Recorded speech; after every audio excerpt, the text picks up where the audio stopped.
Hey, everybody, it's P.A. Turner, executive producer of your Break It Down show with our guest. You're going to love this one. Andrew Dziengeleski has been on the show before. He's a colonel in the reserves, and he's a brilliant guy. He's been through a course called SAMS, and what we call that in the military is he's a Jedi, and they work on systematic thinking about military problems.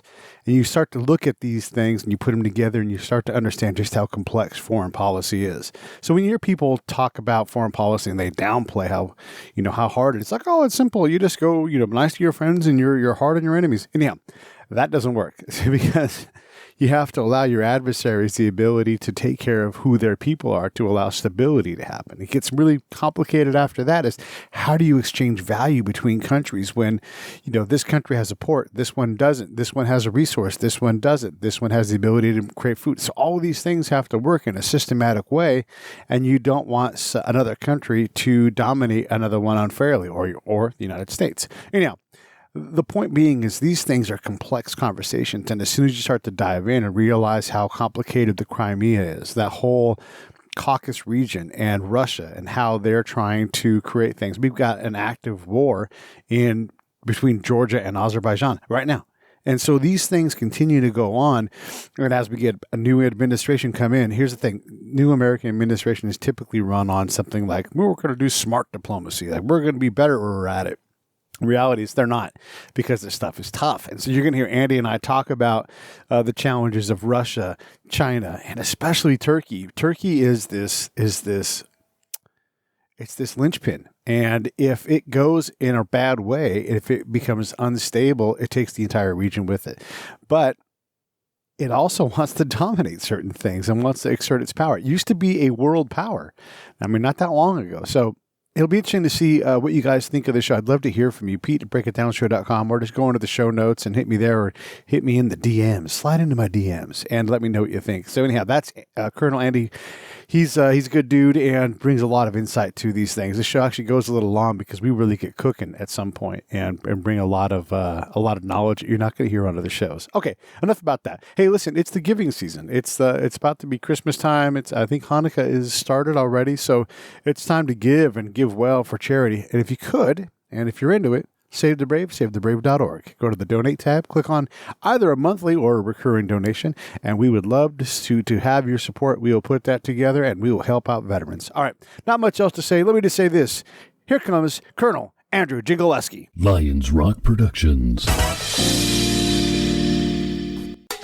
This is Jay Moore. This is Greg Cruz. This is Bryce Vine. This is Dexter from The This Offspring. is Nathan This East. is Sebastian Younger. This is Daryl Andy. This is Stuart Copeland. This is Mick Gillette. This is Andy Summit. This is Dr. Bob Greenberg. This is Gabby Reese. This is Rob Bell. Hey, this is John Leon Guerrero. Hey, and this is Pete A. Turner.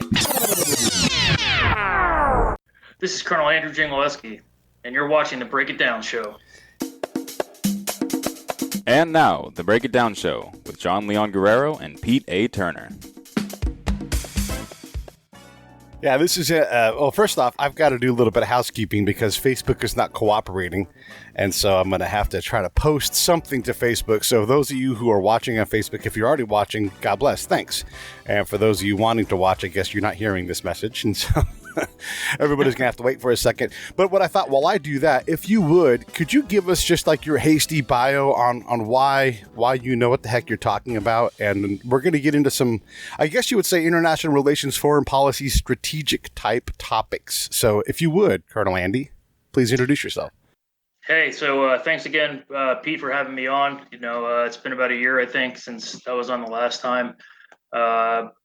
My background, I'm an armor officer in the Army, Army National Guard. I'm a full-time, what's called a Title 10 federal AGR. So we're actually, although we're part of the state, we serve at a federal level and fall underneath all the rules and regulations and laws and policies that are applicable to an active component Army officer. So background, historian, history degree in undergrad. Got 3 master's degrees, one from American Military University in Special Operations, Low Intensity Conflict. Second one is from the U.S. Army School of Advanced Military Studies at Fort Leavenworth in Theater Operations. And then the final one is a Master of Science from the National War College and National Security Strategy, which I got last year, graduated from National War College. So I've served primarily at the 3 and 4 star level, both institutionally and operationally over the last decade, everything from deployed corps headquarters in Afghanistan through Chief of the National Guard Bureau Strategic Initiatives Group, working directly for a 4 star, and then working on the Joint Staff for 3 years in the War Plans Division. And then last year, I was Deputy G5 of the Army National Guard, Chief of Plans and Policy, Deputy Chief of Strategic Plans and Policy. Got bumped up during the COVID response stuff in March to be the Deputy Chief of Staff for about 6 months, and now I'm back working in the G5, where I'm just a lot more comfortable. So that's a little bit of my background. I've lived overseas for 9 years, 2 in Afghanistan, 7 in England. I've traveled throughout Europe, North Africa, Middle East. So got my feet wet a couple last year with the Far East and Vietnam. So really enjoyed that. And when I was on the Joint Staff, I was the PACOM, Indo-PACOM now. But when I was there, it was still PACOM, the PACOM planner. So all the Pacific Command plans and operational plans kind of underneath my review. So got a pretty broad background, and the world is a very interesting place right now, as they say. Yeah, yes, it is. And for those listening who aren't military folks, what Andy just said is he's in charge of or has experience with a lot of shit. Whether it's G5 or PACOM and all these things, if you can work at a high level 5 shop and also be a tanker officer, there's such a wide spectrum in between. And this is one of the things that I think it's important to spend some time on bona fides with these things, because it's easy to think that military people are stupid or uneducated or whatever. And I continue to say, like, when you go into a brigade staff room, if you're rocking a bachelor's, you better be really young. Otherwise, you're way off the pace. Yeah, it's pretty interesting. There's since in my career, we're just going on 25 years now. I'll be commissioned. I was commissioned in '96. It'll be 25 years next year. The level of education, both military and civilian, has increased quite a bit. And so, like you said, Pete, if you're a major and you don't have a master's degree, if you're a colonel and don't have multiple master's degrees or even a PhD or a JD, part of it is credentialism, which I'm completely and utterly against, but part of it is bona fides, right? It's, do you know what you're talking about? Have you been educated? Have you been trained? Do you have the experience? Because you don't want to be that guy talking out your 4th point of contact. Yeah, as you like to say in the armor community. Right.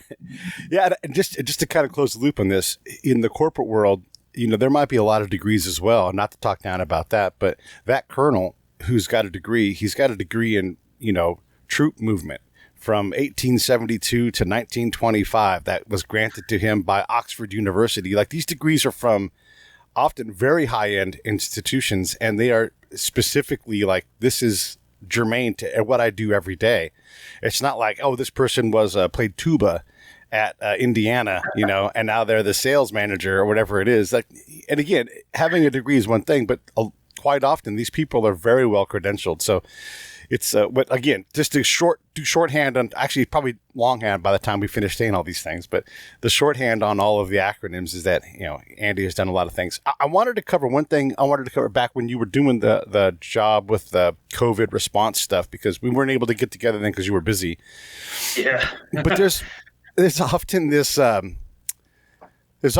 belief that when we see military vehicles moving on railhead or whatever, that somehow the Army is rolling into town. And just, would you briefly kind of just give an explanation on, one, the challenge of putting a reserve or a guard member into an American city with ammo and a rule of engagement that allows them to engage the populace, like how challenging that is? And then what does it mean when we do see vehicles moving on railhead? Yeah, so it's a really interesting question for a number of reasons, because one of the major challenges, I would say it's probably the major challenge, the foundational challenge, is understanding what authorities that you can operate under. And when we're talking about authorities, these are things that are codified in Title 10 code, right? So the span of authorities where you can activate Guard and Reserve troops are pretty broad. Everything from what's called state active duty, which is where your governor has control of his state National Guard, and they're activated underneath state active duty. And there's actually a separate pay scale. When I was in the California Guard, I was activated on state active duty for firefighting up in northeastern California, and then also for flood duty in the Monterey and Santa Cruz area. And so you get paid like on a state government wage scale. But then you have the other end of the spectrum, which is, you've been fully federalized and you're actually not part of your state National Guard any longer. You're actually part of the active component Army, and you're counted against your end strength. And then there's gradations in between there. And so with COVID, getting the authorities right was a really, really difficult discussion, because there's something called 12304 Bravo, which is the authority. And again, this is pretty esoteric and nerd central, but it's interesting to look at, because what 12304 Bravo does is that it allows for the pre-planned deployments. So if the active component Army says, hey, we want to deploy a Guard or Reserve force a year out into Central Command or some other part of the world, they can do that as long as it's pre-planned. And then you have a big term that's become very relevant over the last year is, what are the benefits for training? So, what the discussion was, within the National Guard Bureau, within the Headquarters Department of the Army, Office of the Secretary of Defense, what all this discussion was about is, okay, what authorities can we use to deploy these forces? And so you had a blend of them. That's the real problem, right? It wasn't just one thing. It was everything from state active duty in some cases to perform, certain missions, like the law enforcement missions. A lot of those were state active duty, where, the governor of Kentucky calls up, an MP company to guard a courthouse or a state house, that sort of thing.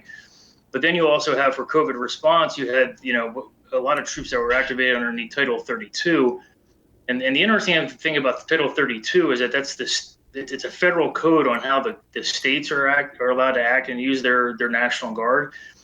And a number of years ago, some bright lawyer cracked the code on this and said, well, we can use National Guard forces in Title 32 status, but it can actually be paid for with federal funds, usually through FEMA.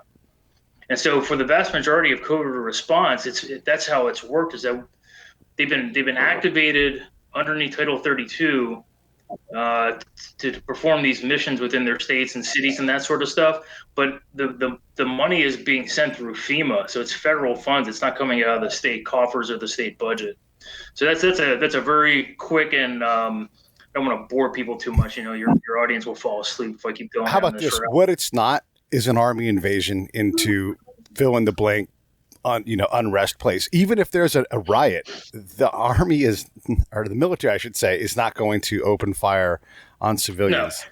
No. I mean, and here's if I can put it in one sentence. Yeah. It's the military is always underneath the command and control. When it's used in the homeland, the military is underneath the command and control of some other federal agency, whether that's Department of Homeland Security or Department of Justice.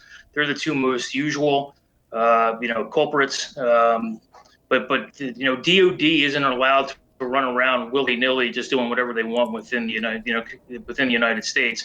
They always have to fall underneath the jurisdiction of Homeland Security or Justice. There are some exceptions to that, but it's extremely, extremely rare. Right. Okay, so with that said and that covered, thanks for doing that for us. Let's dive in. You said the world's a bit of a crazy place right now, and I don't think you're talking about DC. I think you're talking about the big world. Why? Well, let's do a quick overview, right? You have China, and what's China been doing lately? They've had this big propaganda campaign against Taiwan over the last 6 to 12 months. They're broadcasting it very visibly. There's been some interesting propaganda videos from the Chinese military sent out about attacking American bases in the Pacific, where they actually show, H-6 bombers taking off and firing, nuclear armed cruise missiles to take out like Anderson Air Force Base on Guam. So you've got that going on. And then you actually have a little bit of a border skirmish going on between the Chinese and Indians.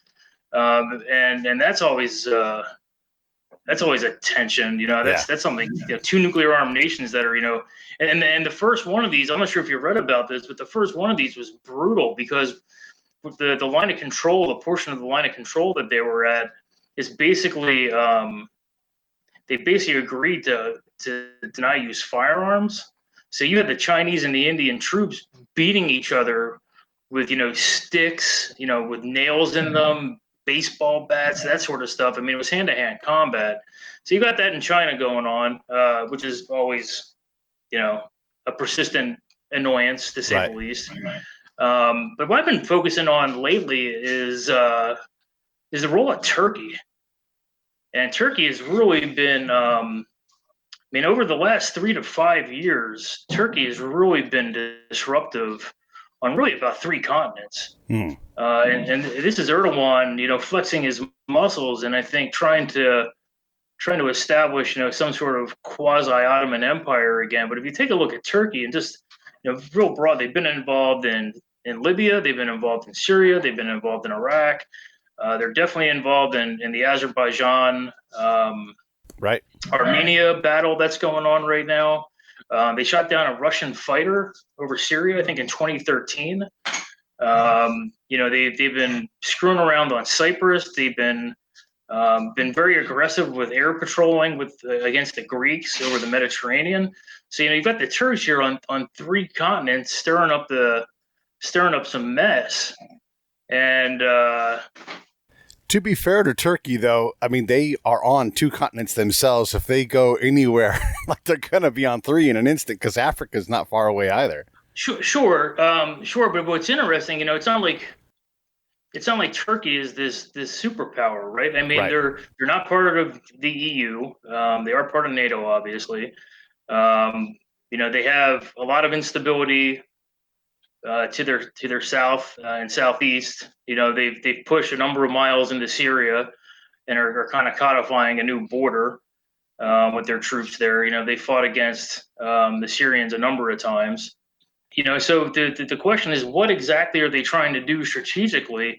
Because there's really 4 areas where they're stirring up a lot of mess. With Libya, the Greeks, and Cyprus, and Syria and Iraq, and now Azerbaijan and Armenia. So at some point, they're going to strategically overreach, and it's probably closer than we think.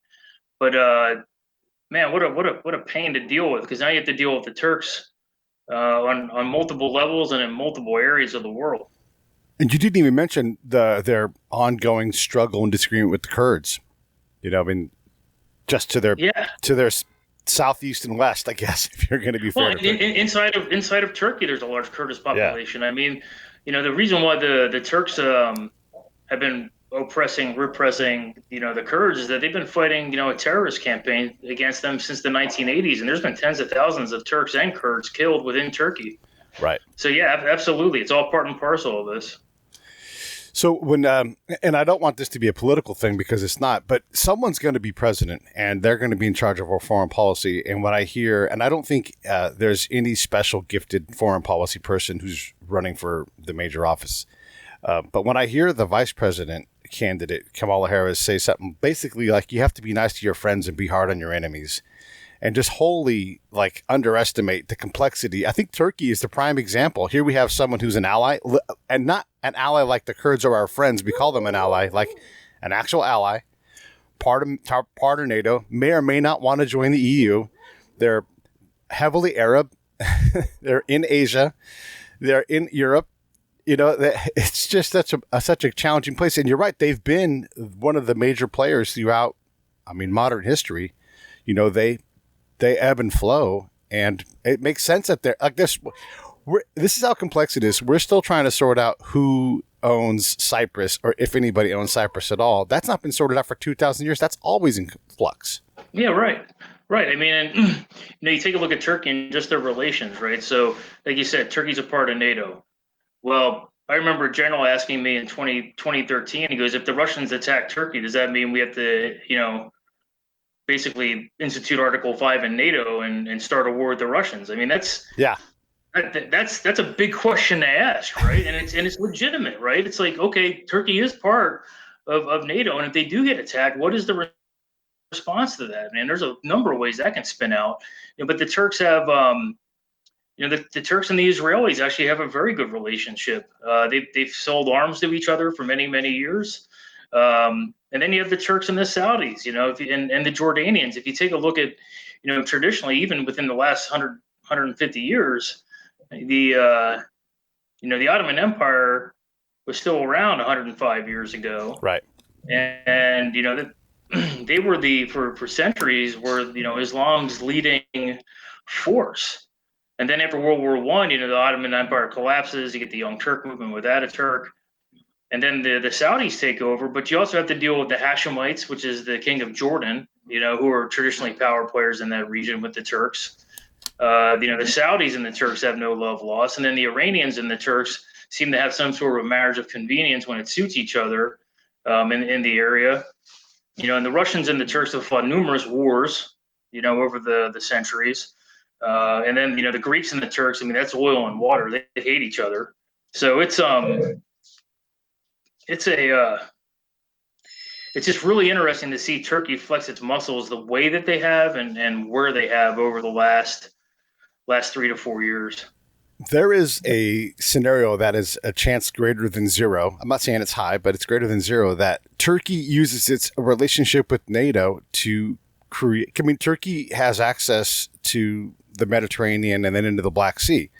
And they can use that against Russia and use NATO's weaponry and support as a means to negotiate a better deal or to dominate that relationship with Russia. Not only that, they do the opposite. Right. So I think it was a year or two ago, the Turks ended up buying either S-3 or S-400 air defense missiles from the Russians. Yeah. And that's exactly what, it basically they're using both sides to benefit Turkey. Right. So they're kind of this fulcrum in the middle where they'll buy Russian equipment to use to negotiate better terms for whatever in NATO. Right. And then vice versa. Because, like you said, geography favors Turkey in many ways. They can shut down the Bosphorus, and then the Black Sea just becomes a big lake. Right. Yeah. So you have this this very. You don't want to say duplicitous because that's not fair, but they have to do this because of their location and where they are. They have to play both sides and everything. So, and then also, by the way, just in case anybody doesn't know this, when we want to go somewhere over in Europe, the Middle East, Asia, Africa, whatever, we often use Turkey, and they let us. We use their airspace. They allow us access to deploying to sovereign countries from their country.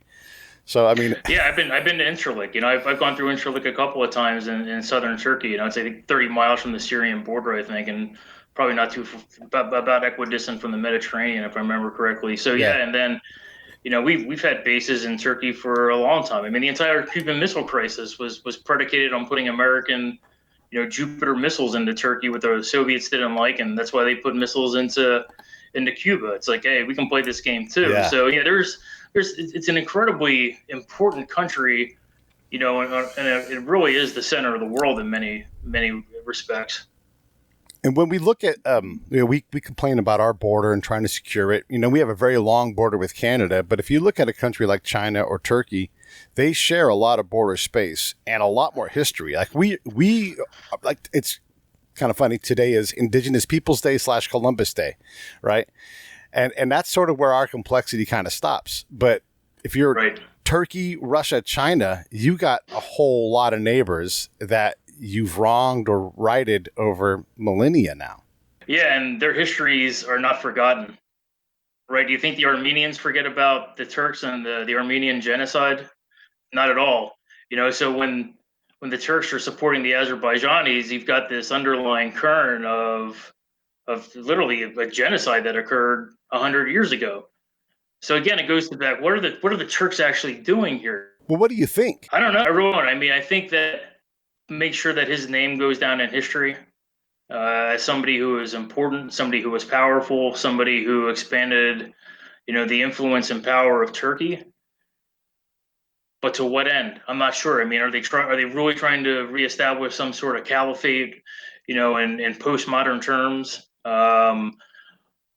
Are they just doing this because of survival? Are they really that threatened by the threats that they face? The other thing to take into consideration here is that there's been an immense amount of chaos that's come out of the Middle East, especially since the ISIS takeover of Iraq and Syria, and the Turks have had millions and millions of refugees pour in through Turkey and use that as a transportation point getting into Europe, right? So that's another thing that may be going on here, is that the Turks are looking, just to, especially in Syria, expand your buffer zone a little bit to shut down the refugee movement, because that causes all sorts of chaos and is a drain on your economy as well. Yeah, it's expensive, and we cause a lot of this chaos, or at least we exacerbate it. I was talking to a friend of mine that works in the State Department. His name is Peter Van Buren, and he said, you have to understand, wherever we are in that international partnership capacity, the other country puts more resources towards us than any other country. So maybe there's, a Canadian with a Turkish guy talking to him, but wherever we go, we require so much care that there's like a whole staff for maybe one person. And if there's a staff of us, there's an even bigger staff on that side trying to manage our impact and influence, because we bring a lot of good things, but we bring a lot of chaos. Sure seems like it, doesn't it? I mean, it's the Middle East is always going to have a baseline level of chaos, which is far higher than anything that we're used to in the United States, like you said, just because of how compressed the land masses are, the number of tribes, the number of ethnicities, the number of religions. And so, us getting involved in it, whatever reason you want to believe, doesn't matter. Right. In the long run, it just adds an additional level of complexity to a region that really doesn't need any more complexity, and it's just going to make things that much more difficult to, number one, once you get in, how do you exfiltrate?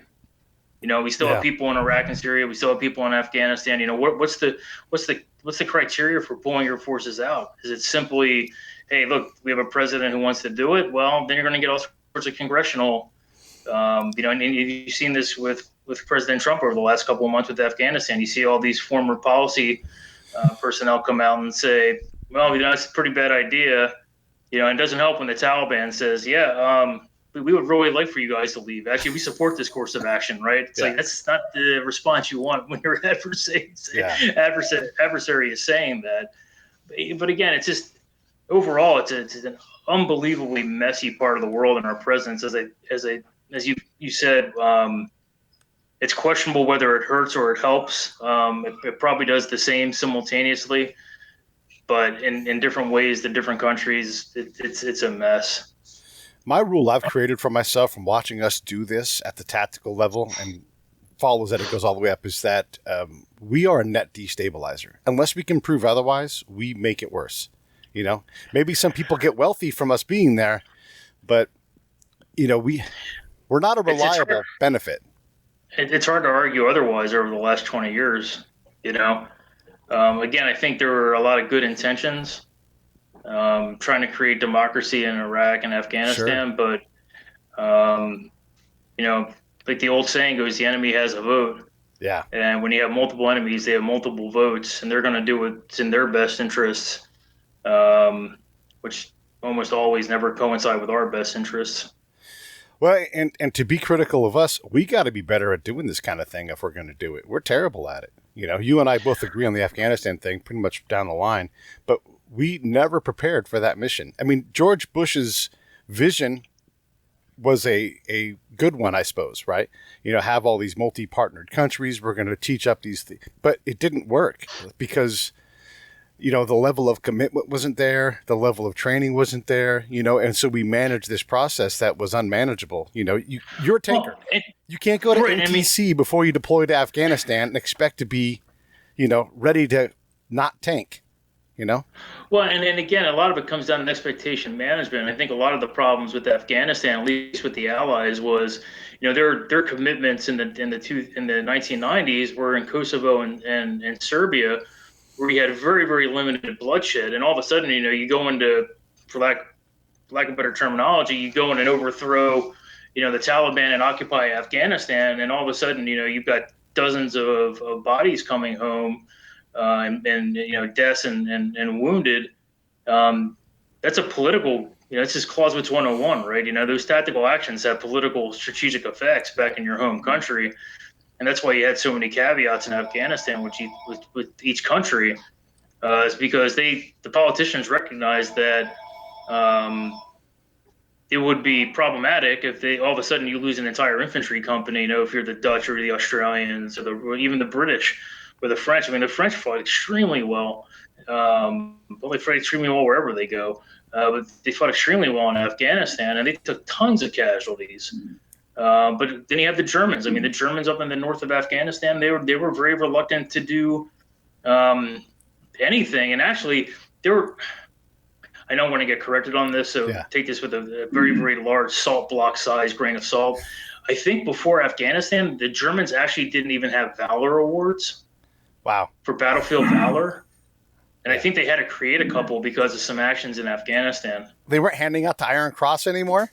This episode of the Break It Down Show is brought to you by Lions Rock Productions. That's us. We publish, evaluate, and develop podcasts just like this one, consult others to build their own, and create associated content and content marketing strategies. So if you're launching or expanding your social media presence, your business or your personal brand, or if you just want to take your media presence to the next level, reach out to us on Twitter at Pete A. Turner or at JohnLG69 at the Break It Down Show. There's 1,000 ways to get a hold of us. Now enjoy the show. And I think they had to create a couple because of some actions in Afghanistan. They weren't handing out the Iron Cross anymore? Oh God, no! The political stench that comes with the Iron Cross. Oh my God. No way. Yeah. That was eradicated. Probably one of the first things they did in 1945 after the war ended. These things are, and then also, again, the complexities of these things that it doesn't tolerate the simplistic view of foreign policy. But where Rich and I were in Afghanistan, they were Romanians, cohabitating, doing what their job was. And the Afghans kept asking, we developed trust with the Afghans. They would say, hey, why are the Russians here? And we'd be like, what Russians? And they're like, well, the Russians that drive, and they were describing the Romanians. We're like, well, what makes you think that they're Russians? Well, they act like them. They drive over people and don't stop.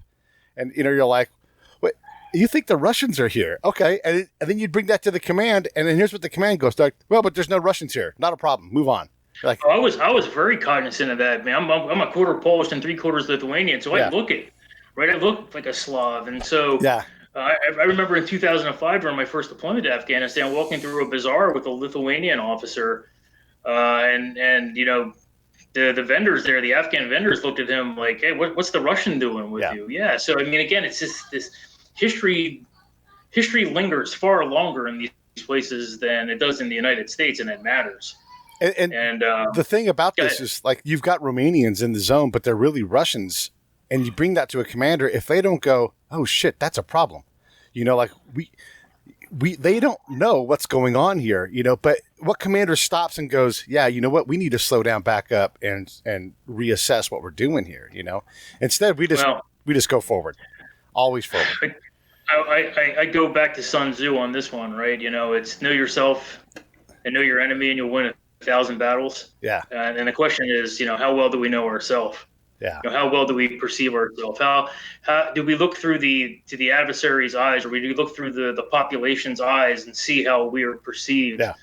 And we don't do a good job about that. And it's hurt us a lot. It's you can't be a door kicker and a shooter all the time. These types of conflicts are very, very political in nature, and they're political at the local level. Yeah. Heck, I remember, I'll just give you a great example of this. I remember when we were planning the first drawdown of Afghanistan, which I talked about in your show last time. Yeah. One of the things that came up was the National Guard had agricultural development teams, and I think 12 or 13 provinces in Iraq. And what it was is there were about 20 to 30 experts with an infantry platoon providing security, but these experts were hydrologists, botanists, farmers, that sort of stuff. And they were teaching the Afghans how to grow crops, understand the soil, understand, the microbes, understand the water.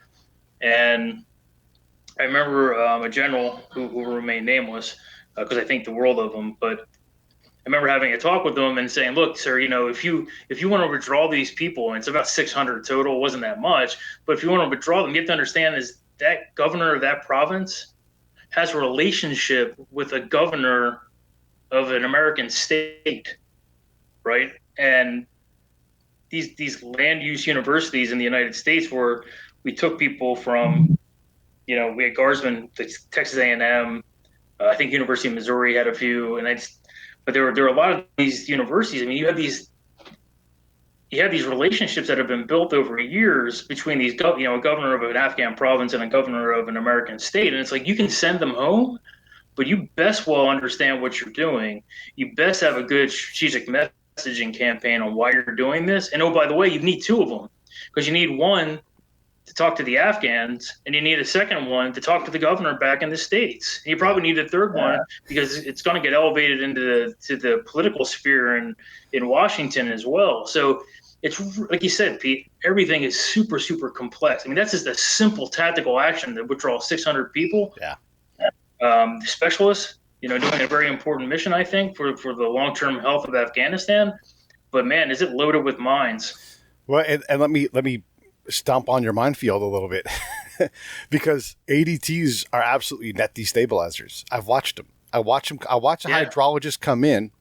We built a check dam that was actually a dam, and we spent hundreds of thousands of dollars making HESCO bastions into a dam that held water. And the locals, first off, were pissed. They kept hacking it apart. We kept rebuilding it, right? And the ADT kept briefing that this thing was going to stabilize the region, and they were going to charge the Kerezes and all this stuff, all these great things. And the Afghans said, first big rain, that thing goes away. We go and we inspect it, and there's water leaking under the dam. If there's a bad sign, it's water leaking under it. And first big rain came, pow, it was gone. I did a solo patrol because the army didn't care. And I'm like, I have to go see if this thing is still there. And it was gone. And this thing was a massive, two stories tall, temporary, but very impressive structure. And then when I was talking to the ADT leading up to all this stuff, I asked him two questions. Like, one, have you talked to the person who's in charge of water in this valley? He's an Afghan. Nah. Well, he says this dam is going to get blown away by water. He's like, that could be right. Like, what are we doing? And then on the other side, right, one of the guys was like talking about the market chain and how he's like, hey, this is going to improve your pomegranate crop here. And I said, what's the market chain from here to wherever the pomegranates end up? I don't know. Why are you fucking with it? Right. It's self-awareness. It's understanding your environment. Yeah. Right? And again, good intentions are just that. Right. But at the end of the day, you've got to put the emotions aside and start using logic and intelligence and sitting down and figuring out is, hey, are our actions actually beneficial or not to the locals? Because this may be something that you do in Missouri, and it works well there. But like you said, who owns the water? Who owns the land? Yeah. Because everything's weaponized, right? Yeah. Everything's weaponized in Afghanistan. If a tribal leader can use something to his advantage, by God, he's going to use it to his advantage. One of the examples I used all the time is I would take whatever region that ADT was from. Let's say they were from Iowa. And I said, hey, what happens if a foreign entity comes walking through all these farms and starts telling these corn farmers, alfalfa farmers, starts telling them to do their work in a different way? How's that go down? And they laugh and they go, they would never listen to them. These are farmers. They know what they're doing. And I'm like, why are you doing it here? Why are you starting by telling people what to do? And it would sometimes hit them and absorb. Sometimes it would just bounce off because they're like, my job is to do X. And you're like, yeah, but stop doing X for a minute and let's work on. It's a simple question, right? It's, hey, how can we help you? And listen to what the locals say. And, if you can, then help them out. If you can't, well, then you have another discussion. But it's to do something that's not well thought out becomes problematic. With all of this said, now let's back out and let's take a look at the recent foreign policy stuff. I guess what you might call the Trump Doctrine, like saying, hey, as a businessman, I'm tired of writing letters. I'm tired of visiting people at Walter Reed. I'm tired of all this waste. And we're not going to do it. We're going to bring that money home, bring soldiers home, and we're not going to service members home. We're not going to invest in these shitty wars. Yeah, it's going to suck, whatever. But we're going to come back. We're also not going to let Iran continue to push. We're going to push back at times, We're going to pick the best, least harmful target that we can. but we're not just going to. We are the big dog. We're going to act like it. We're not going to tear things apart, but we're going to do very pointed things. Is it working? Do you think? I mean, it's small grains of sand, in the hourglass, but is it a positive thing? It's different, right? Okay. I mean, it's too early to tell, to be honest with you. And who knows whether he's going to get a second term and be able to see some of this through. But I think some of the things that have been done with Europe are interesting because we've committed more forces into Europe, in terms of trying to deter the Russian threat, right? Because the Ukraine woke everybody up and Crimea woke everybody up, but that's being done in a way that's interesting because the president's been talking to the Germans and saying, hey, look, you've been allowed to prosper for a very long time, and we've underwritten your security. Maybe we're going to pull some of our forces out, and maybe we'll put them in Belgium. Maybe we'll put them in Italy. Maybe we'll put them in Romania. Maybe we'll put them somewhere else. So that's very interesting. In the Pacific with the Koreans and the Japanese especially, a similar tack has been taken, right? It's, hey, we've guaranteed your security for decades, and we need to readjust the terms of our arrangement. And that's always problematic because you're changing the status quo. Yep. And that will get people upset because they're comfortable with the status quo. So again, I just think it's too early to tell whether it's been successful or not. I think a lot of this is done with political messaging in mind, not so much as a foreign policy discussion, but to his base, saying, "Hey, look, I haven't started any new wars, Right? And I'm trying to get us out of Afghanistan, and I'm trying to get us out of Iraq and Syria. We've crippled ISIS in Syria and Iraq, but we don't want to stay there any longer than we have to." So I think a lot of this is kind of this quasi-isolationist messaging to his base and to the American people writ large to say, look, everything we've done over the last 30 years has been expansionist in nature, and we need to pause on this at the very least. And I think that's what he's trying to do, is pause it and rebuild, with the amount of money that's been poured in over the last 3 or 4 years, is rebuild the conventional forces, because now you do have Russia and China to worry about, and they're not going to fight like, a squad of Taliban or a squad of, the Al-Nusra Front. Yeah, it's an interesting thing when you look at that. And again, this is without endorsing anything President Trump does, but anytime you talk about it, you're either for or against the guy. I'm talking in terms of the nation, and I think you are too. When we look at these things, I don't know that it's isolationist. I just think that we're trying to balance the scale a little bit. We're putting people out into zone where they're at risk, and we don't know exactly why we're doing it or what the end state is. We suck at measuring these things, and so it might.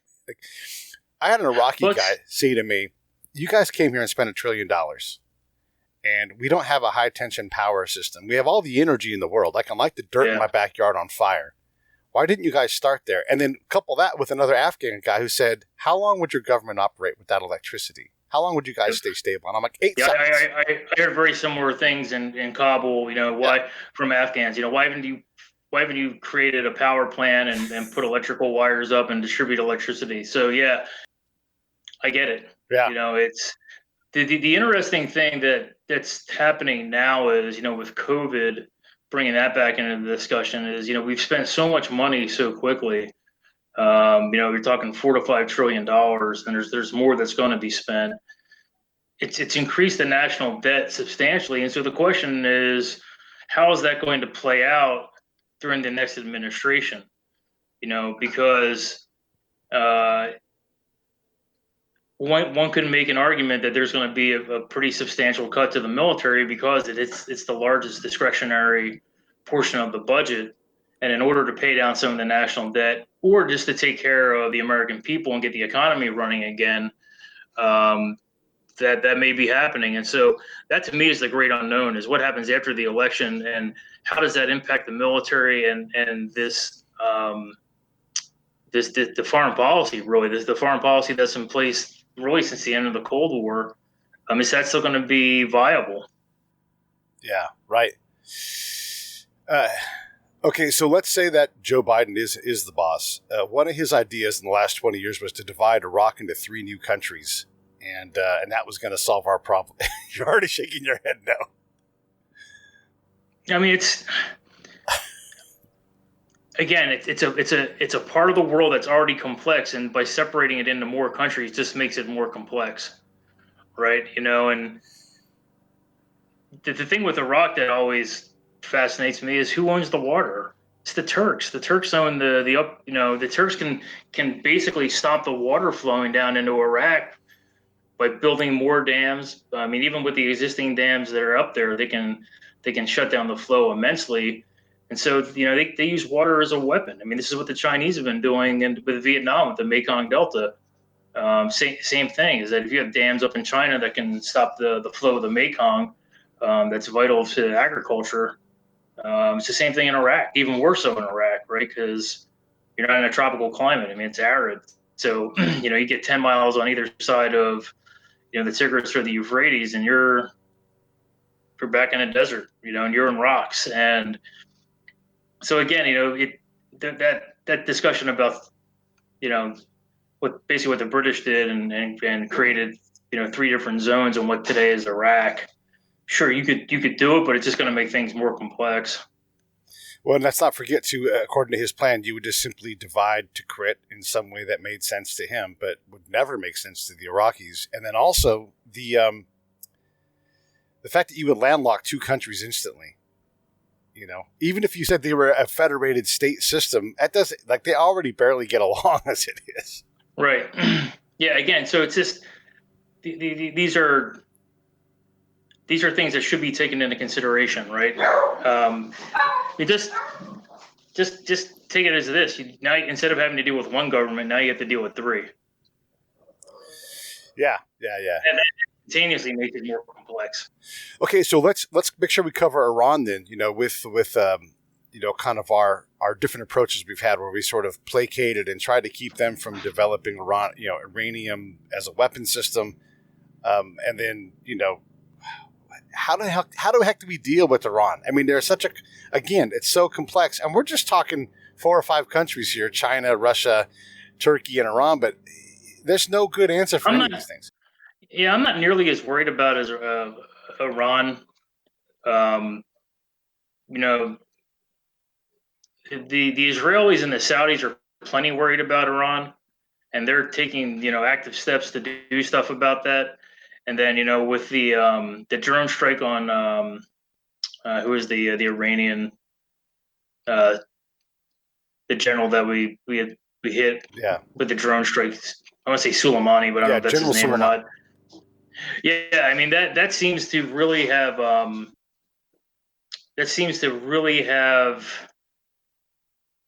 I don't want to say neutered, but it's really seemed to have a real effect on the Iranians and their ambitionist. They were very ambitious before that. Over the last 10 years, trying to connect the Mediterranean all the way back into Western Afghanistan, and similar to Turkey, right? This is the weird thing when you look at it over time. You see the Iranians are very, they have a lot of ambition. They want to expand, and they're doing that, and then that kind of contracts a little bit, and now the Turks are doing the same thing. So it just seems like you have a number of, middleweight powers that are trying to vie to be a regional power, but none of them can go over the top. There's always some sort of counterbalance in there. Let's slide back north with that idea. We've had a very long succession of years where Europe has been relatively stable. And now we're seeing that crumble more and more with all of the Crimea stuff. And I'm going to, in this case, call Armenia and Azerbaijan European countries because they're on the cusp there. But we're also seeing, I wouldn't say continued struggle in Yugoslavia, the Yugoslavian states, but and actually maybe a little bit of calm with the Kosovo and Serbia agreement. But it does seem like we're seeing more problems, more destabilization in Europe. Is that correct, you think? And then what the heck do we even do about Europe, and how do we keep it from breaking into another messy place? Well, if you take a look at the Balkans, again, it's a part of the world that's always been complex. It's always been relatively chaotic. You know, geography there is very similar to the Middle East, right? You have the Adriatic on one side, you have the Black Sea on the other. It's mountainous. Um, yeah, the Ottomans, pushed through there, 300, 400, 500 years ago. So you have the interconnection with the Muslim populations in southeastern Europe, and the Russian Orthodox, which the Russians view the Balkans as part of the Pan-Slavic movement, and that's kind of their backyard, and they've always felt that way. So to me, there's a lot of similarities and Turkey's involved in that as well, right? So, there's a lot of the extension of the chaos of the Middle East kind of bleeds into the Balkans. And you're right. I mean, everything in the Balkans is temporary as far as I'm concerned. And then in that case, you've got they're even less than middleweight powers. They're flyweight powers. And when you had a Yugoslavia under a strongman with Tito, it worked. But now you have, what is there, 6 or 7 different countries there in the Balkans now, and so it's just that much more complex. I mean, and again, one of the things that's interesting is because we don't understand our own history, right? I mean, let's look back 150 years ago. You didn't have a unified Italy. Italy was a bunch of separate nation states. You didn't have a unified Germany. German reunification didn't occur until 1870, 1871. So this in the span of human history, these conglomerate nation states are relatively new, and sometimes it works because you have things that bind people together. Whether it's language, culture, religion, and sometimes it doesn't work. Yugoslavia doesn't work because the people there are so different, the religions there are so different, the languages there are so different that once the strongman goes away, it collapses. So that's the problem with the Middle East writ large. Is why you see dictatorships thrive there, and it doesn't matter what kind of dictatorship, whether it's a monarchy or a secular dictatorship such as Saddam Hussein, or a theocracy like they have in Iran. It's just things are the people and the cultures and the languages and all these things that people don't really like to investigate and examine. They all matter, and when you look back at history, I remember reading a book called The White War, which is about the Italian front in World War One. And the powers that be in Italy at the time wanted to use that as to strengthen a unified Italy. And so they were taking regiments from Sicily and Southern Europe and throwing them up in the mountains, and they didn't even speak the same language. There wasn't, the Italian there had been so bastardized between the North and the South that it wasn't the same language. So it became really, really complicated. And so, when I look at the Middle East, when I look at the Balkans, I don't want to say that they're messed up, because it generally exists okay for them, but is it chaotic? Absolutely. Is it bloody on occasion? Are there too many people with their hands in the game? No doubt. But to think that there's going to be some, monolithic, there's never going to be a monolithic nation or a monolithic foreign policy or to ever rule those areas, just because they're just that complex. I mean, here's another good example, Pete. Look at right before World War One, the Turks and the Bulgarians fought a pretty nasty war. I mean, the Turks were almost the Bulgarians actually cleaned their clock. The Bulgarians almost drove the Turks off the European continent, and would have if they hadn't culminated. I mean, they literally outran their supplies, almost exactly where the border between Turkey and Bulgaria is today. So, yeah. And looking at history and understanding what it is and what works, what doesn't work. And a lot of times it's kind of just like doing our best in the moment. We get really hard on our founding fathers for not solving slavery, or, whatever era's people for not solving problems. We're really no better at it here. We couldn't pass an amendment right now. I mean, there's no way. But when because I think, again, regardless of the political system, regardless of the politicians involved, regardless of history, a lot of this is just trying to find a solution that generally works, right? And, well, is it economically acceptable? Is it socially acceptable? Is it politically acceptable? And if it falls within those three categories and it's acceptable to multiple parties, maybe that's the best we can do in some places. I don't know if the balkanization of Iraq is a great idea. It's plenty balkanized by itself already. I don't know why you would want to codify that. I don't either. Let's talk a little bit about our military fighting forces, because Sounds like you have a biplane in the background. There's a guy mowing my lawn. So I'm trying to give you a nice hard question so you can solo for a bit. One of the things I say a lot, to be unfair to you and your peers as tankers, but I think it illustrates our modern combat problem, is that, you guys, your motto is death before dismount. And then you get to Afghanistan and the first command from the commander is dismount. And then that's what you spend your entire time doing. How do we modernize our force and not just worry about this damned folded gap all the time? Well, good question. I'm talking with a retired sergeant, and I asked him a question very similar to this. And he said, and then this is the mentality, whether it's right or not, this has been the mentality, I think. And there's some logic to it, okay? And the answer he gave me was, if you train and prepare yourself for the highest end threat, where you can lose companies, battalion, brigades within hours, anything that is a lesser intensity under that can be handled. The difference is, in my perspective, is the wars that we've gotten involved in really since the end of the Cold War are inherently political wars. They're of limited use, of limited aim. You're not committing, 1st Armored Division to completely destroy an entire nation's military, right? Because we did that with Iraq. We completely destroyed Iraq's military. We did it for, 15 years between 1990 and 2003, and then when we launched the invasion, we basically destroyed what was left of it. But the problem is once you've done that, that's when the hard part starts, because it's really kind of out of the military's hands at this point, right? You have to come to some sort of political solution to recreate this state. There's actually a really interesting book that I have to reread. A friend of mine gave it to me. It's called The Problem with Restoration, and that's exactly the questions that we should be asking. Is if you quote do regime change, how do you restore the government afterwards? And I don't think that's a line of thought that we've gone down quite a bit, academically, intellectually.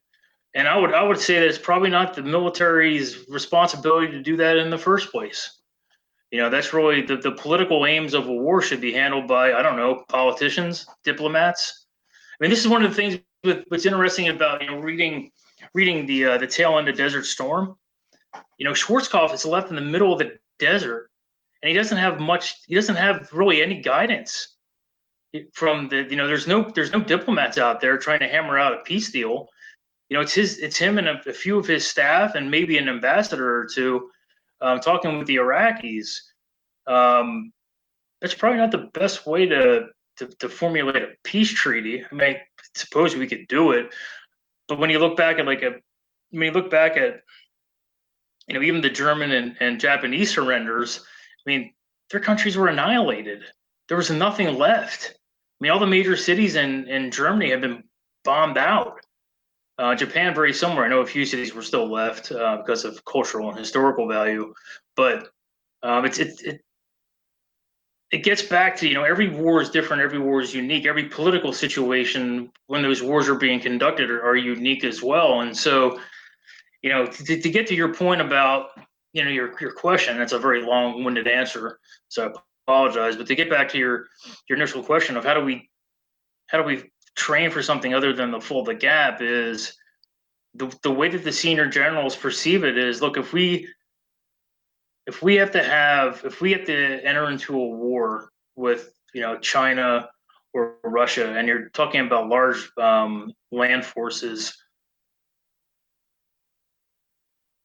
it's easier to do something less than that, whether it's a Sinai, a Somalia, the Balkans, even Iraq or Afghanistan. It's easier to do that and retrain forces at the tactical and operational level than it is to take that strategic risk and say, hey, look, if I have an active component army that's largely comprised of special forces and light infantry units and light artillery, that's very valuable, sure, for Iraq and Afghanistan and a lot of the conflicts that we've seen since the end of the Cold War. The problem is that I can't ramp that up in time to defend against a higher end threat.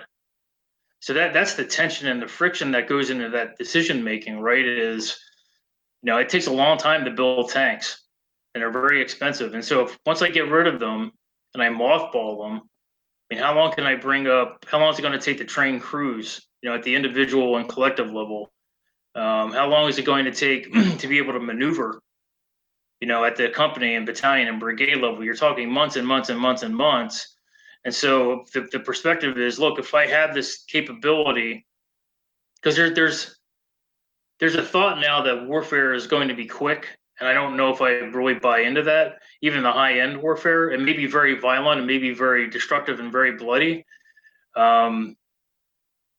I'm not sure how quick it's going to be. And if Iraq and Afghanistan are any bellwethers of what's to come, then it's going to be the opposite.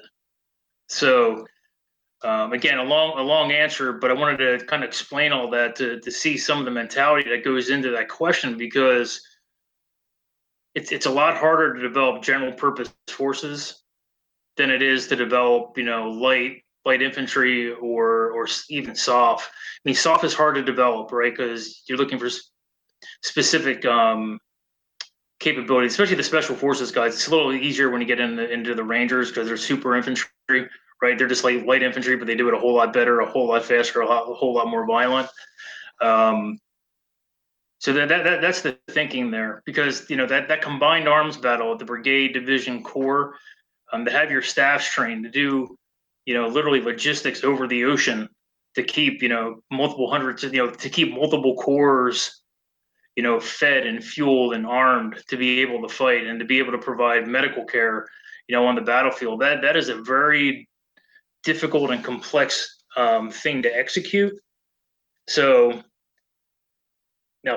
me personally, and again, as always, this is my personal opinion, does not reflect the Army National Guard, or the Department of Defense. I would like to see something different in the terms of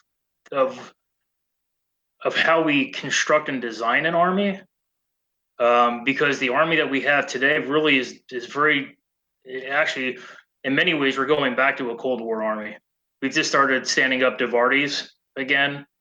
There's talk about bringing back division cavalry squadrons and armor cavalry regiments again. So I think we're smarter than this. Let me jump in, because I want to get back to this, but I want to cover a couple of points from earlier. One of the things that I've learned about modern combat, there's a couple things. Affect beats effect. The civil population is the center of gravity. When we got coin wrong here. We are the insurgents. Our presence creates instability. And until that's the kill Colin theory, right? The accidental guerrilla. Yeah, I mean, it's also the Pete Turner theory from being on the ground. I mean, we agree in a lot of ways, but here's what we don't agree. It's not our job to win hearts and minds. It's our job to help that partnered nation, government, police. If we can't, that's just the affect over effect part. It doesn't matter how many patrols you go on. It doesn't matter how many schools you build. Can you get those local farmers to believe that it's safe enough for them to travel? And I learned all about what they want for security. There's 3 elements to that. And if we can't be bothered to do those things, then there are no hearts and minds to win. It doesn't matter if they like us. We're leaving.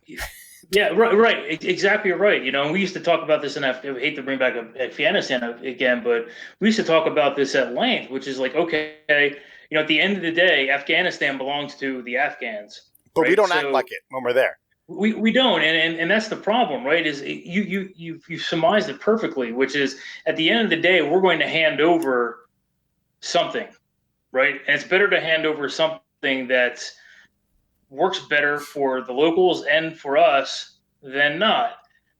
But at the end of the day, this is the problem we have with South Vietnam, right? The South Vietnamese government wasn't representative of their people, Right. And and so like you said, whether the whole hearts and minds thing, it's not about us. It's about that local population and the local politicians. And when I say local, I mean really intra-national. Right. From the local level Yeah. to the national level. They're the people that have to be accepted by not only the insurgents but also the common rank and file citizenry. Because if they don't, then you have a case like South Vietnam, and what happens? Yeah. We leave in 1973. By 1975, the country no longer exists. One of the other facets of coin that we haven't evolved into, and again, this is part of what I've learned, is clear, hold, build. Okay, great. That's great. Then what?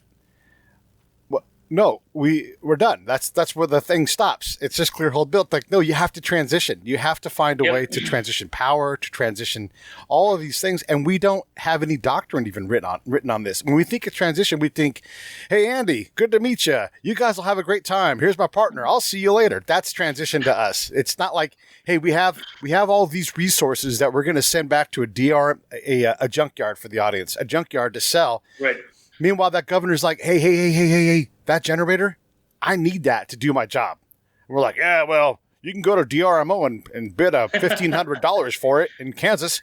It's like, no, leave that fucking thing. Like these reacts. So it's really interesting that you bring this up, because I thought about this before I went to Afghanistan the first time, in the summer of 2005. And I never really wrote anything about it. I probably should have. So bad on me. But it's really creating. People kind of twit around this, right? So there were some articles in 2005, 2010 era that kind of talked about the 8 million person army of World War II, and all these people had civilian skills that could easily help the locals transition back into some sort of functioning government. Well, we don't have that right now. We've got a 1 million person army, of which half is in the reserve component. So from my perspective, it was like, if we went in kind of like the concept of the ADTs, but do it right. Yeah. You know what I mean? And I remember talking to a couple of colonels when I was a major in Afghanistan about this, is why don't we take that concept with the agricultural development team, but spread it across, economic functions almost, where, hey, we can bring in mining teams or engineering teams, or how you run a power plant, or how you run, a sewage facility, and teach these folks how to do it for themselves. And yeah, it would be expensive, but that's the kind of commitment that I think would have really, number one, resonated with the locals a lot more. To say, hey, look, we actually do want you to have your own country, and we actually do want to be allied with you. And this is how it's going to happen is, you have to, my grandmother used to say this, God helps those who help themselves. You have to help yourselves, right? And we're going to help you get to the point where you can help yourselves. And that was the thing that was always missing to me with Iraq and Afghanistan. If we did it on very small scale. And it certainly wasn't the main effort, right? Yeah, no, it never was. And like, I was in Afghanistan, and I was kind of doing a survey of who partners with whom in Afghanistan in my province. Like, who's the Ministry of Mining's partner? Oh, we don't worry about that. You don't worry about that. Like, what are we doing? How do we have no partner there? Like, oh, they don't care about. Like, what are we doing? We can't even get education right. We're not going to give them obviously they have mountains. They have stuff in the mountains you could pull out, but we don't even bother, to fix these things. So one of the things I want to ask you is let's throw some stars on your shoulder. They make you chief of staff, right? The Republic's about to fall. Yeah, then fend for yourself. It was already leaning and falling. But what would you change? Like, if you could just nudge the dial a little bit, and you could say, hey, this is where I want our forces to be, because I'm with you. We need to have the lethality factor. We have to train for that. But we probably don't. I mean, given our use of these things, what is a carrier group for? It's a messaging platform. When it shows up, it's like, hey, you've got our attention. We ain't leaving. And it's powerful, right? Do we need 11 of them? I don't know. I mean, you always think you need more. And then how many brigades do you really need? Do we need the Marines to go to somewhere to just, and I'm going to be unfair to the Marines right here, but just to constantly fight everybody you're there with? Like, can you guys at all do subtlety? No? Okay, well then, how much do we need to do these things well? Because what president, other than President Trump, is going to say, I want all my resources just to stay home and not be out there? But they always want to push that out there. They always want to do. Yeah, right? that's the Madeleine Albright, right? What's the purpose of this magnificent military if I'm not going to use it? Exactly. Yeah. So let me filter through what you were saying. So you want me to be chief of staff of the Army and how I would construct the Army? Sure. Yeah, sure. This won't get me in trouble at all. I mean, everybody's got this opinion, just in general. I mean, every person. I think I would make the active Army a lot heavier on light infantry and special operations forces, simply because of the age factor. You can keep your general purpose mechanized and motorized forces in the reserve component, and people can have a longer career doing that part-time. And again, if you believe that great power conflict, the actual conflict part of great power conflict is extremely rare and isn't going to happen, you have the capability in the reserve components, and you can ramp it up with training and personnel and equipment when needed.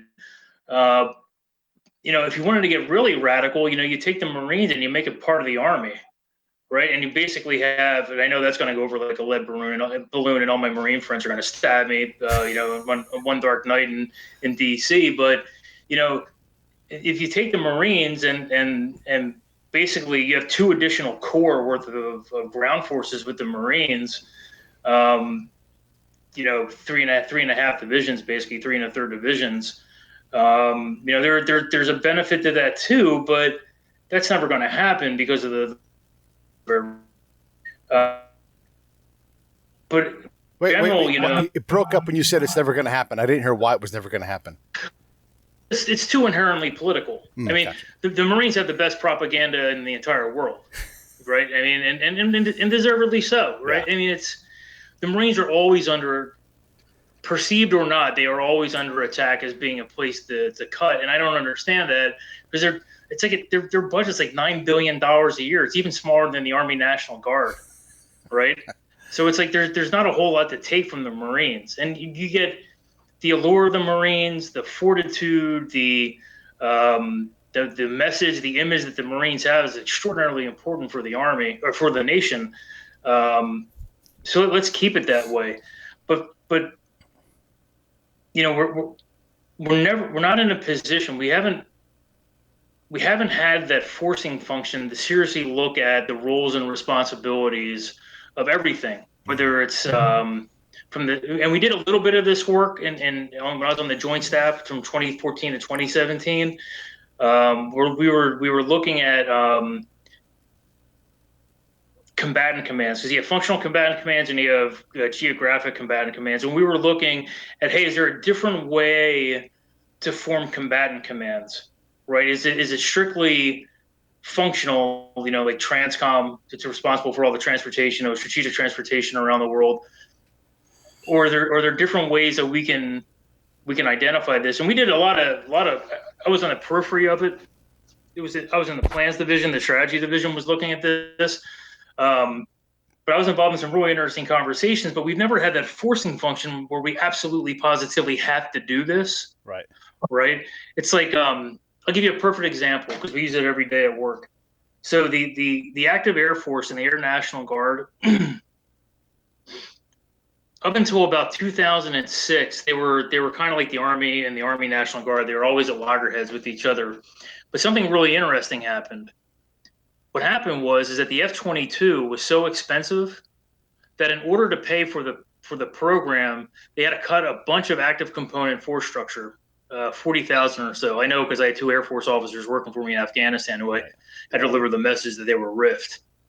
And but what that did is that it forced a fundamental review of the roles and responsibilities across all 3 components of the Air Force. And so what they did was they had to have a much tighter total force within the Air Force, right? So the Army has never gotten to that point, where it's had to really relook. It's almost its core competencies, its fundamental roles and responsibilities. They're very happy with having, a tenth of their budget being put in the National Guard and using us as required overseas. And then, keeping that persona of, hey, we only fight wars within the big army, right? That's what we do. Right. They're very comfortable. And until you have that forcing function, it's probably going to be financial. And I think there's some hope here, right? So a lot of the things that goes back to the discussion we had a little bit earlier about, what happens in the next presidency. Well, if you take a look historically, the Army gets cut before anybody else.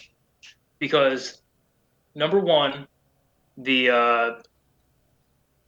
wars end and you don't need a large army. The Army expands during war and contracts in times of peace. Right. But secondly, during times of peace, and I say that with quotation marks, the Army doesn't have a strategic mission, and the Air Force and the Navy have strategic missions.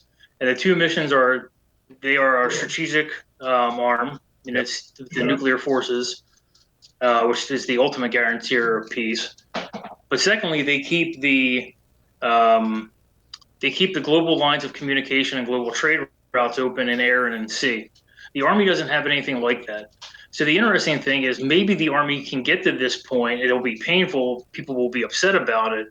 But maybe in the next few years, if the national debt actually is being taken seriously and we're approaching $30 trillion in debt, and they say, hey, look, instead of having a 500,000 person active Army, we have a 300,000 person active Army.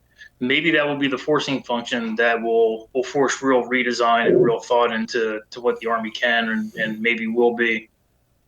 Yeah, I mean, there has to be some kind of forcing function at some point, because it does seem like, given the amount of time, like when was the last time there was a crossing of the T in a naval battle? I mean, it's been 70 years, At some point we have to say, we're still the best at this, even at half our capacity, we're still going to be a heavyweight fighter wherever we show up, and we'll figure out how to do it. And personally, me, and I'm not a tanker, and God bless, you guys have a hard job. I wouldn't want to be in a tank fight these days. Yeah, I mean, it's a dangerous place to be. Well, but we love tanks and we love Artie. We love these things. We have to have them. We are passionate about them, Yeah, I mean, and it gets back to, the lethality of small arms and whatever, advanced RPGs with thermobaric warheads or, Javelin missiles, Hornet missiles that can be transported by a 2-man team. I mean, and you get into this cost-benefit analysis, right? And you'd say, hey, look, a $70,000 Javelin missile can take out, a $7 million tank, and oh, by the way, it's a heck of a lot harder to find that infantryman who's, under 3 feet of cover and concealment, with that missile, 1,500 meters away. And by the time that you see them and you see the flash of the exhaust, it's too late. So, I mean, that's the interesting thing about the whole Ukraine and the whole Armenia-Azerbaijan fights, or the use of drones, and then the sensors and the linkages are really interesting. Just how quickly the information can get passed from the drones into your fire direction centers, into your aircraft. So you see a formation of forces with a drone, and that information is being passed back to a fire direction center who's calling for, a brigade time on target, where you have, a gazillion rocket rounds, that are going to land on that, mechanized infantry battalion or that tank company. So that's where this is getting really interesting from my perspective, and where, like you said, armor is increasingly vulnerable because of this.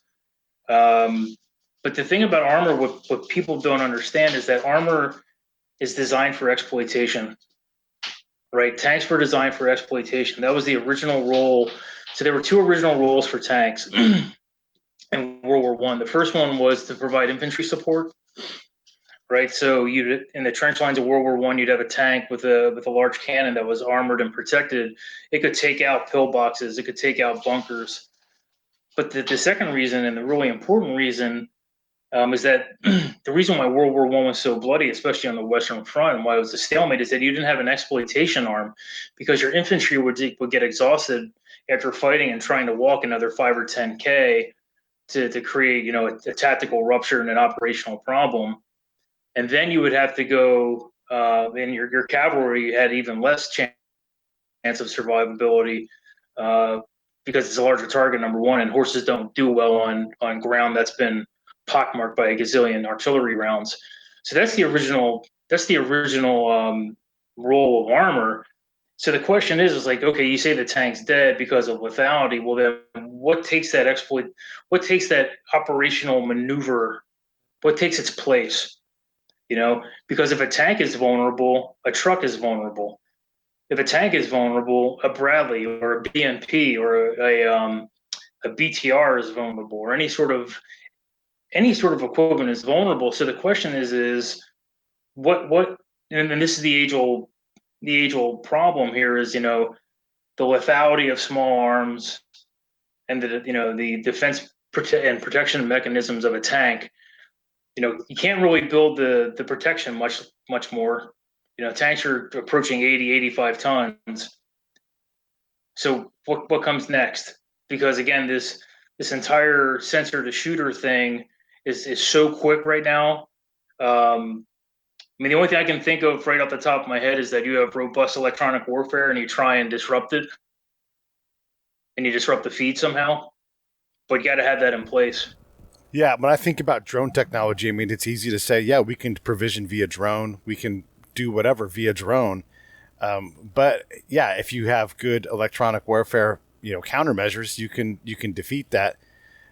But on the other side of that is war has been democratized. You can go onto Amazon right now for less than $1,000, buy a drone that can carry an enormous payload, and you don't have to direct it. You just got to launch it, And Well, we saw this with the counter ISIS battle, where you would see the ISIS idiots fly drones, and they would drop, a 5-pound grenade into a Humvee, from 150 feet up. It's like that's pretty rudimentary, but guess what? Scratch one Humvee and scratch the 4 dudes that were inside of it. Yeah. So it's really interesting. I think we're on the fringes, and I hate to say this because it sounds cliched, but I think we're about on the fringes of another revolution in military affairs, where the sensor to shooter, the combination of sensor to shooter technology, the lethality of modern weapons, and I think once you start seeing hypersonics come into play here, then you have a real problem, because hypersonics right now, the big limitation on those is size. So in order to allow those missiles to fly at the speeds that they fly and have a large warhead, it's really, you need a large, chassis, for lack of better terminology, to keep the engine and the amount of fuel that's required. Once hypersonics get minimalized, where you can have, an anti-tank missile that's a hypersonic round. Yeah. Watch out. As things get expensive, whether it's hypersonic rounds or it's $1 trillion ships, as you sink these things too, it's such a big problem. And then on the other side of that, again, this ground truth reality. If you gave me the budget of one F-22 or F-35, just one of them, I could bring a lot of stability, reliable. I know what to train people to do. I know how to ruggedize them. They would stay in the same area. All these things, these simple things. Like, I don't know if you know much about my work, but I'm not a proponent of learning a foreign language first. I'm a proponent of learning how to fucking use an interpreter at the professional level. That training doesn't exist. This will surprise you. Maybe it won't. In the counterintelligence manual, there is a section on interpreters. There are more words in the basic skills, bomb and claymore section than there are in that counterintelligence how to use an interpreter section. That's fascinating. Yeah, and so when you look at It really doesn't surprise me. it doesn't surprise me, right? Yeah, and so here we are, and I've talked to so many operators, SEALs, SF guys. I'm going to talk to an SF guy in a couple hours, and I'm asked the same question: have you fired more rounds in combat or had conversations? Like it's conversations by a mile. Where did the bulk of your training go on lethality? And I get it. I understand it. You don't got to convince me, but the reality is we've got way too many people completely ill prepared to go do these jobs. Like why are commanders primary engagers? Like it's just not a job they should be doing. Well, one of the things that's really interested me in Iraq and Afghanistan have certainly solidified my thinking on this subject is the amount of combat that took place in urban or suburban areas. And that's where I think, this conventional reliance on, tanks and mass artillery becomes really problematic is, with the increasing urbanization of the megacities in particular, and you're really getting into 4-dimensional, 5-dimensional, 6-dimensional combat where, it's not just air, land, sea, it's underground. You're using cyber and electronic warfare, so it's really and time, obviously. So you're talking about, 6 dimensions of combat being conducted simultaneously in really, really complex and rugged terrain. Like if you go in to just take a look at Mexico City and some of the terrain. Yeah, crazy. I mean, it's absolutely insane. Or you look at, you take a look at Tokyo. There's another one that's completely insane. How do you fight? I have a friend of mine who's a battalion commander, an engineer battalion in the Minnesota National Guard, and he actually went to an urban warfare symposium up in New York City a few years ago that had firefighters, had police, and all these folks. And he said it was really fascinating because they were talking about, okay, how do you fight in parking garages, subterranean parking garages, where you have 7 or 8 levels of parking garage below the surface, and you're always having to worry about it being collapsed on your head, and elevator shafts and stairways and all that sort of stuff. Yeah. So it's just that to me, I think is a really rich ground where we should probably do a lot more study is looking at, okay, I can take an M1A2 SEP version 3 tank, and as long as I'm in the middle of bucolic farmland in Western Germany, it'll work relatively well. But what happens when I have to enter, the suburbs of Kiev, or how does that work when I have to go into, Bangkok or Phnom Penh or a major city? That was one thing that blew my mind when I went to Vietnam last year. Was Hanoi not really a big deal? Look very similar. You would feel normal in Hanoi, right, in terms of the size and scale and scope of everything. You get down to Saigon, dude, there's 8 to 10 million people in Saigon. Yeah. It's incredible how densely populated it is, how densely packed the streets are. And thinking about fighting in that environment, it took us 30 minutes to get a bus ride 6 blocks between hotels in Saigon. Yeah. Right. And that's normal traffic. There was nothing extraordinary. There needs to be some really rich and innovative thinking about how do we, the way we fight, because urbanism and suburbanism is only, and it's natural too. As long as we have 5, 6, 7, 8 billion people on the planet, this is going to continue to progress. Yeah. And you think about like high rises and the challenges there, and how well you could booby trap a high, like you could just invite a company in and just fog them, and then the last guy's out, just jump off and just fly away, Right. Or, there's some really interesting stuff about high rises in terms of, okay, do I use helicopters to land them on the top? Do I punch a hole through the side of the building and basically hover a helicopter and have guys, insert that way? If you want to get really radical, okay, I get on the top of a large skyscraper, can I hang glide down? And kind of do a controlled descent, or even do some sort of steerable parachute, or a drone on the top, and just fly away on a drone. Just hang on like motorcycles, and just like, I need to hang on for 2 minutes. I'm clipped in. I can hang on forever, and just fly me home. Yeah, and I mean, and speaking of drones too, miniaturization of drones is going to be a real problem too, right? When you talk about, and I know they exist already, when you have drones that are the size of your hand, where they mimic, actually I saw a cool thing on my Facebook feed the other day of, it was a drone that looked like a hummingbird, and it was taking pictures of honeybee hives.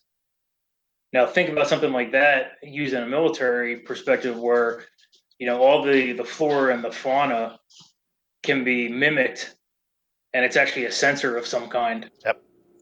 It's crazy. It is. It is crazy. And then all this technology is happening. And then the cyber dimension as well, where you can fight offensively, defensively there too. There are a lot of things to consider, which makes me ultimately, and we're going to wrap this thing up, but ultimately think about, when General Dziengeleski is in that chief of staff office, I'm going to say to you, like, hey, man, why don't we take one of these brigades and just turn that into a diplomatic resource, whether it's the Army's DOS or whatever. But if we're really going to fight as the last option, let's get better at talking. Let's get better at engaging. Let's get better at that part and push people out that way, because there's not nearly enough State Department people. There's a brigade of people. That's it. Yeah, right. I mean, that's what General Mattis was saying when he was the Secretary of Defense. Is like, look, you can cut the State Department budget, but guess what? You better increase the size of the Defense Department budget, because that's going to just create more conflict in the long run. And so again, to me, all this is about balance.